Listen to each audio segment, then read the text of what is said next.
welcome to TVn3, the show where we take 3 minutes to talk about a whole series of television. This time, it's Once Upon a Time.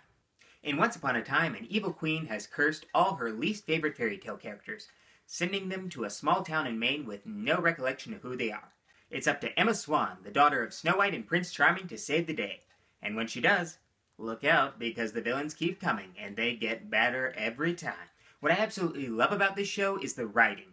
The people who wrote this show wrote Lost, and it shows because the same quality and creativity are in both. It's a very character-driven and relationship-driven show. You get to know all the people and how they feel about each other, how they feel about themselves, and who they really are. They feel like real people, partly because of the good writing and partly because of the excellent acting. It's really hard for me to pick out a standout performance, but if I had to go with a favorite, it would be Rumpelstiltskin, played by Robert Carlyle. He's super evil, super manipulative, but at the same time you see how he got that way. You see the sad story of his past, so it's really relatable, but it's also really fun to watch.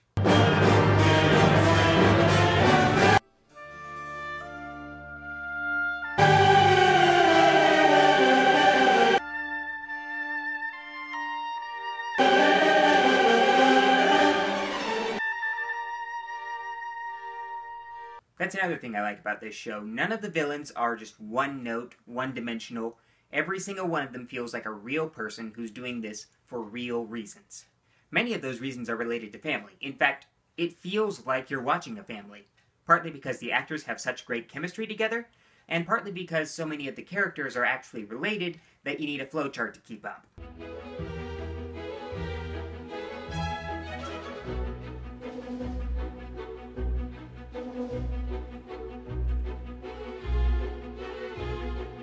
And that's one of the show's drawbacks. In some ways it feels like it's trying to take on too much. They've got so many characters that several of them have just sort of dropped off the face of the earth, and the show is stretched out over so many episodes that sometimes it feels like nothing's happening. But if you love good storytelling, if you love catching Disney references, if you want a Frozen sequel, then it's definitely worth muscling through the superfluous episodes. The show returns to ABC this Sunday, so don't miss it. It's one of my favorite on television right now. I'm the Nerd King. Thank you for watching.